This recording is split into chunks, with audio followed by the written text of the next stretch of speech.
¿Qué tal amigos? Bienvenidos a Aquí Entre Nos, un programa pensado en los maestros de escuela sabática. La tercera virtud que el autor de la lección nos dice que el Señor quiere refinar en nosotros es la alabanza, y tiene que ver directamente con la fe, ya que comparten extraordinarias similitudes. Es más, el postulado es que la alabanza es la fe en acción.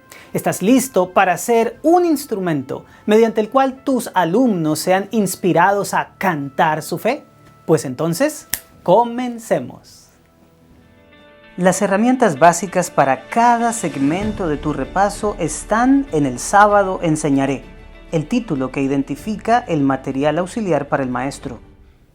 Encuentra en las páginas 106 a 109 de tu folleto de maestros las herramientas más adecuadas para elaborar tu repaso.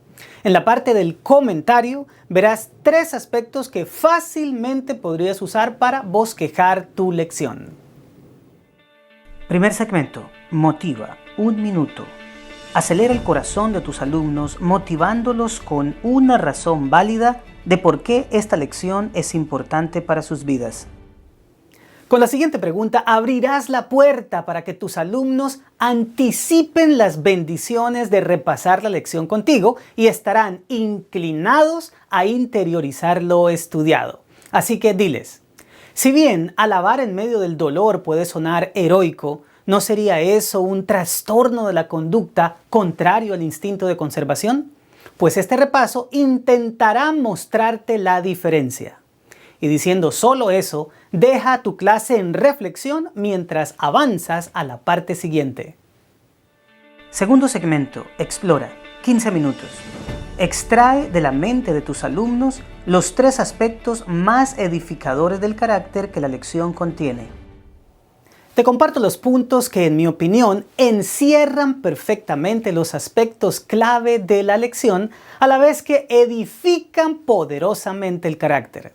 Número 1. Alabanza que derrumba muros. Toda la vida he leído cómo fue conquistada Jericó por el ejército comandado por Josué, pero jamás había visto la perspectiva del autor de la lección, quien estableció un vínculo entre este hecho y la alabanza. Invita a tu clase a leer Josué 6, 15, 16 y 20 y pregunta, ¿qué gritó el pueblo antes de que se derrumbaran las murallas? La escritura relata, al 7º día se levantaron al despuntar el alba y dieron vuelta a la ciudad de la misma manera 7 veces. Solamente ese día dieron vuelta alrededor de ella 7 veces. Y cuando los sacerdotes tocaron las bocinas la 7ª vez, Josué dijo al pueblo, gritad porque Jehová os ha entregado la ciudad. Entonces el pueblo gritó y los sacerdotes tocaron las bocinas y aconteció que cuando el pueblo hubo oído el sonido de la bocina, gritó con gran vocerío y el muro se derrumbó.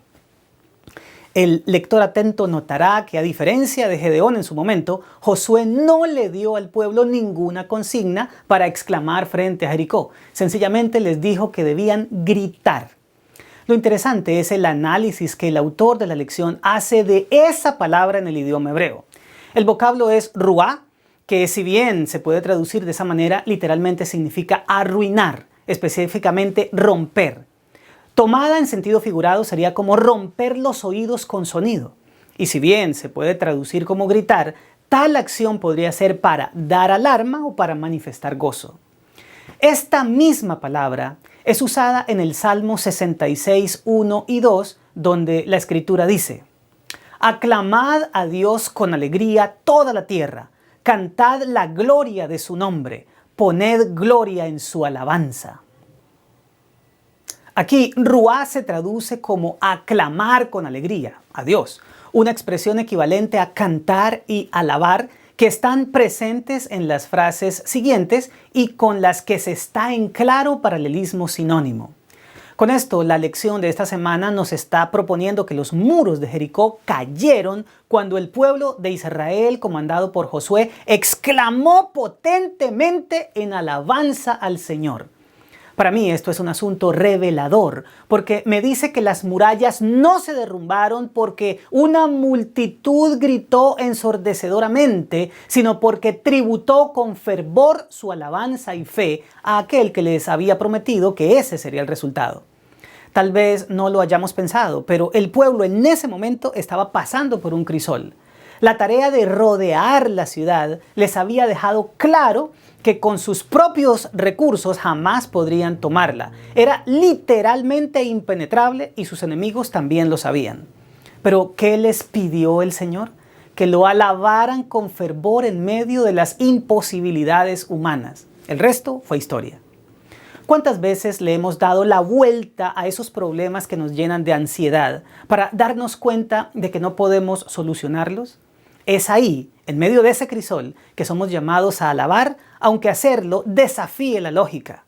No todas las veces las soluciones vendrán como en el caso de Jericó, pero estoy seguro de que habrá muros que caerán, al menos esos que amedrentan nuestra alma, porque la alabanza en el crisol libera el corazón y derrumba las barreras de la impotencia humana. Habiendo hecho esta reflexión, pasemos al siguiente punto. Alabanza que abre prisiones. Una de las cosas más dolorosas es la injusticia. Por ejemplo, ser castigado físicamente y privado de la libertad como Pablo y Silas en Filipos por estar cumpliendo la misión podrían llevar a cualquiera a pensar que el costo de servir a Cristo es demasiado elevado. Sin embargo, la actitud de esos hombres ante ese crisol fue sencillamente inspiradora. Invita a tu clase a leer Hechos 16, 23 al 25 y pregunta, ¿cuál fue la reacción de estos misioneros ante la injusticia? El relato bíblico nos dice, después de haberles azotado mucho, los echaron en la cárcel, mandando al carcelero que los guardase con seguridad, el cual recibió este mandato. Los metió en el calabozo de más adentro y les aseguró los pies en el cepo. Pero a medianoche, orando Pablo y Silas, cantaban himnos a Dios y los presos los oían. Sin duda tus alumnos contestarán que ellos oraron y cantaron, lo que nos hace pensar en que eran hombres sumamente piadosos que vivían de verdad el Evangelio.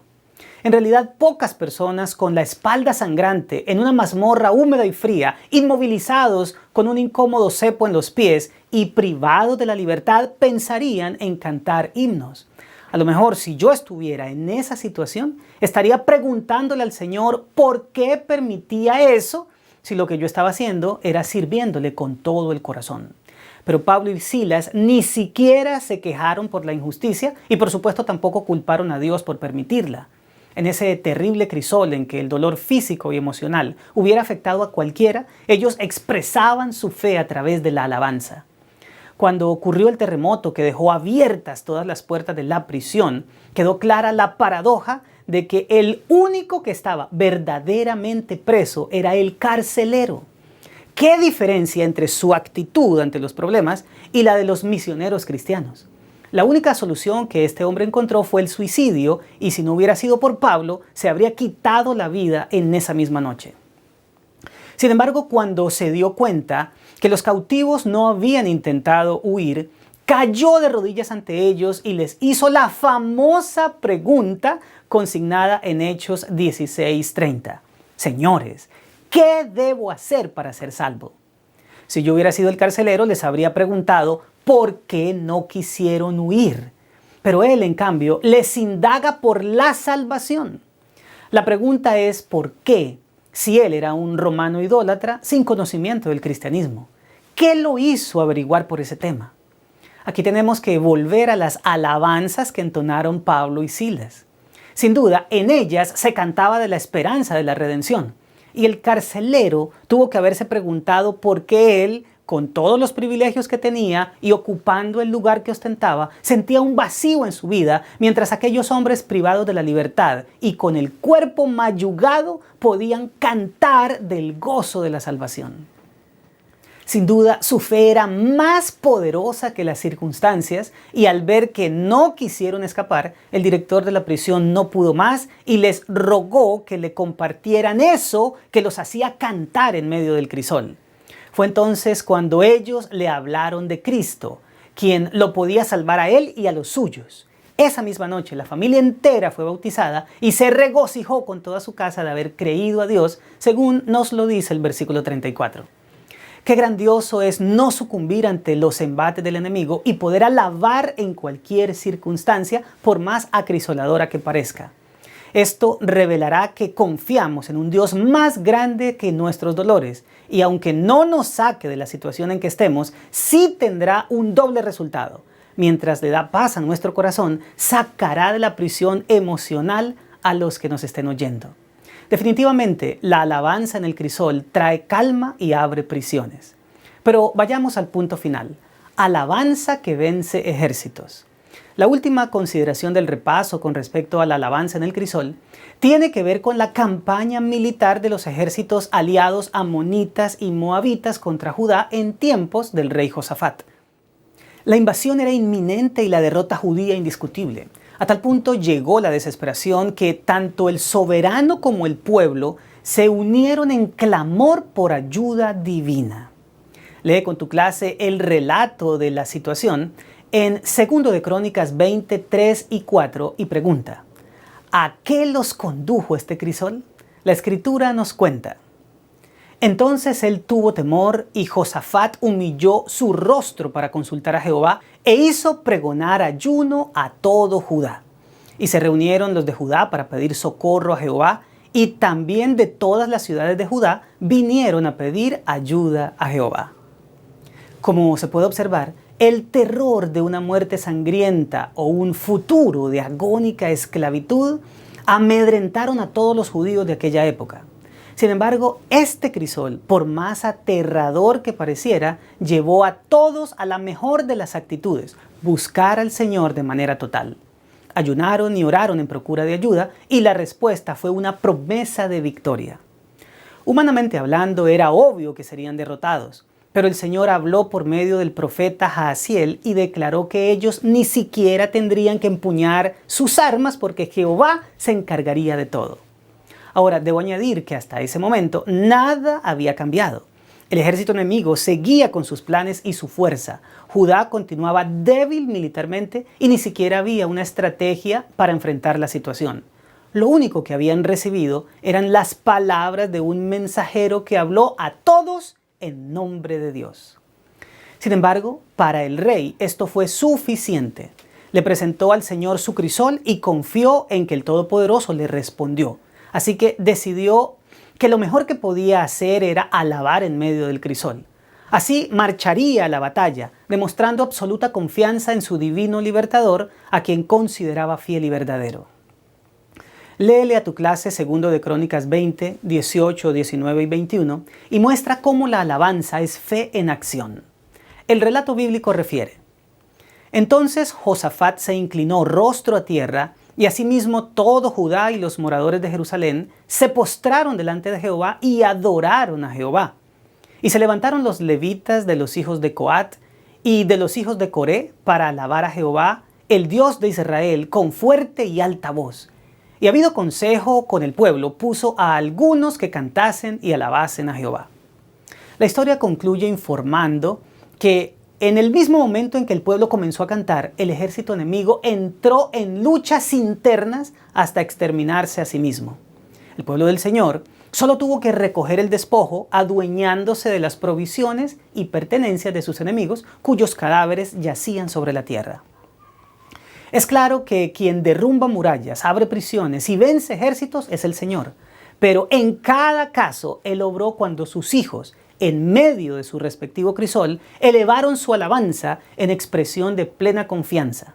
Aunque posiblemente no entendían, creyeron en su Dios y obtuvieron extraordinarias experiencias de victoria. Tercer segmento. Aplica 12 minutos. Plantea simulaciones de la vida real con escenarios que necesiten soluciones basadas en lo estudiado, estimulando así la participación. Los siguientes son escenarios que proveen la oportunidad a tus alumnos para aplicar lo estudiado. Número 1. Si un amigo tuyo te llama para decirte que todas las puertas se le están cerrando con respecto a una situación específica, ¿qué palabras le dirías para animarlo usando la historia de los muros de Jericó? Número 2. Imagina que eres un misionero en otro país y te encarcelan por compartir el Evangelio. ¿Qué alabanzas entonarías en la prisión para testificar allí dentro? Finalmente, supón que ahora mismo estás en un crisol del que no ves salida alguna y lo único que te resta es confiar en la buena voluntad del Señor. ¿Cómo iniciarías tu experiencia de alabanza para esa situación? Cuarto segmento. Crea 2 minutos. Lleva la lección más allá de la clase. Desafía a tus alumnos a realizar una tarea durante la semana. ¿Qué tal la siguiente tarea para la clase? Invita a tus alumnos a que toda la semana en el culto familiar canten el coro "Puedes confiar en el Señor" con una explicación de por qué debemos alabar en medio de las dificultades. Y para despedir a tu clase, concluye la lección de una manera sencilla y elegante. Una cosa es que a una persona le guste el sufrimiento como resultado de un trastorno de la conducta, y otra es que el cristiano manifieste su confianza en Dios alabándole en medio de las dificultades.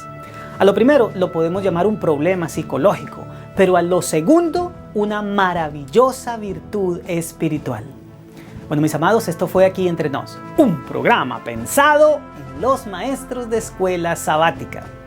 Si bien el crisol no es nada agradable, cuando alabamos con fe en medio de él, nos fortalecemos para ir a compartir esperanza, ya que Cristo viene pronto. Nos vemos la próxima semana.